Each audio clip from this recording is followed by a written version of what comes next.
Hi guys, welcome back to my channel, A Step Towards Study.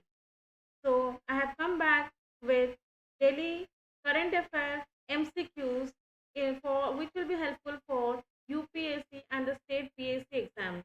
So from today on, we will be doing the MCQs related to the daily current affairs daily. So let's begin. Before beginning, I will just request you to like and subscribe my channel if you are interested to get such MCQs and practice along with me. So the first question for 10th of October is India recently announced plans for a national red list modeled after the IUCN red list. So which two institutions will assess this flora and the fauna respectively? So the options are the Wildlife Institute of India and the Botanical Survey of India. Second option, Geological Survey of India and Zoological Survey of India. Third option, Botanical Survey of India and the Zoological Survey of India. Or the fourth option D, Ministry of Environment, Forest and Climate Change and Wildlife Institute of India. So can anyone tell me the correct answer? So the correct answer is the Botanical Survey of India will assess the flora and the Zoological Survey of India will assess the fauna. So these are the option C, which is correct. So if you know, the IUCN is the list, red list, which is used to assess the extinction risk of all the species. And the major ministry which does this is Ministry of Environment, Forest and Climate Change. But the assessment question was regarding the assessment. So who will assess? The assess is Botanical Survey of India and Zoological Survey of India. Moving on to the next question. It is related to the national symbols and history. So recently, the Union Cabinet has approved celebrations to mark 150 years of the national song Bande Mataram. Which historical facts related to the song are correct? It first option, it's not option. First statement, it was composed by Bankim Chandra Chatterjee in 1870. Second statement, it was published in the novel Anant Mat. Third, it was first sung in the 1896 session of the INC Kolkata. Options are 1 only, 1 and 2 only, 2 and 3 only, or all of the above. So what will be the correct answer? The correct answer is all the three statements are correct. The Bande Mataram, which is our national song, was composed by Bankim Chandra Chatterjee in 1870 in his famous novel Anand Mat. First, it was sung in 1896 session of the INC Kolkata, where in 1950, President Dr. Rajendra Prasad, he stated that the song would given the same status and respect as the Jana Gana Mana. So let's move on to the next question. It is related to the mental health and legislation. The question is, which statement accurately reflects a key provision of the Mental Health Care Act of 2017 in India? First option is it established the Tele Manas hotline as the primary mental health consulting service. Second option, it sets the psychiatrist to population ratio. Psychiatrist is the doctor to population ratio standard at 3 psychiatrists per 1 lakh people. Third option, it decriminalized the act of attempting suicide.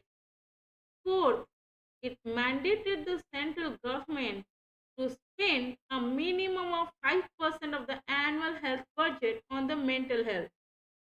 So what will be the correct answer? The correct answer is option number C. It decriminalized the act of attempting suicide. This act mandates insurance parity, meaning mental health issues must be treated similar in same terms to physical health issues when it comes to insurance policies. How our physical health is insured, similarly, mental health should also be treated in the same way. And the correct standard is 3 psychiatrists for 1 lakh people. It's correct. It is as per the WHO standard. It's not as per the Mental Health Care Act 2017. Okay, let's move on to the fourth question. International appointment and organization. So, who has been nominated to potentially become the first Director General of UNESCO from the Arab world? Is it first option Audrey Azoulay, B. Laszlo Krasnokai, C. Khaled El Anani, D. Shubhanshu Shukla? What will be the correct answer now? The correct answer is option C. Khaled El Anani, who has been nominated as the next Director General of the UNESCO. He will be the first Director General from the Arab world if he is confirmed, and he belongs to Egypt.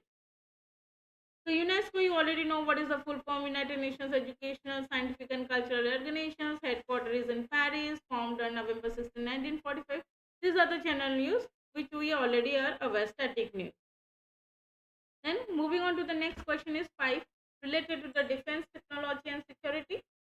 Recently we had a scheme, that is the Saksham scheme, which was recently developed by the Indian Army in collaboration with the BEL, Bharat Electronics Limited. So it relates to which critical defense capability? First option, submarine search, rescue operations in the Indian Ocean. Second option, development of indigenous ballistic missile systems. Third option, coastal radar installations for maritime domain awareness.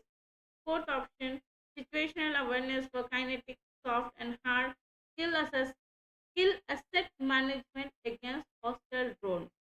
So what will be the answer for this question? The answer is the last one, which seems a longer statement. It is correct. Situational awareness for kinetic, soft and hard skill asset management against hostile drones. Saksham stands for that only. Saksham stands for that only.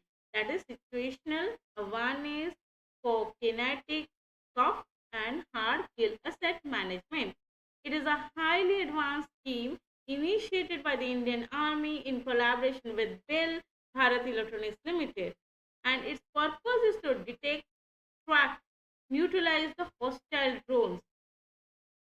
Okay, let's move on to the next question.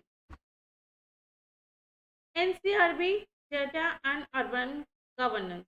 According to the National Crime Records Bureau report, which city is ranked as the most crime prone city based on the crime rate per lakh population? First option is Delhi, second Surat, third Ahmedabad, fourth Kochi. So what will be the answer? We all have not thought of, but it is the answer. The option is D, Kochi. Kochi is the most crime prone city, followed by Delhi and Surat. Ahmedabad lies between the safe and the unsafe categories. But Kolkata is termed as the India's safest city for the fourth consecutive year, which is very hard to believe. Next question, which is a homework for you all guys. So India approved question is, India approved the Environment Protection Management of Contaminated Site Rules 2025. Which statement is correct? They provide a legal framework for remediation of polluted sites. Second statement is, rules classify sites into risk categories based on hazard potential. Third is, the liability for cleanup rests solely on the central government. So which of the following statement is correct? Please let me know your answers in the comment section. Thank you.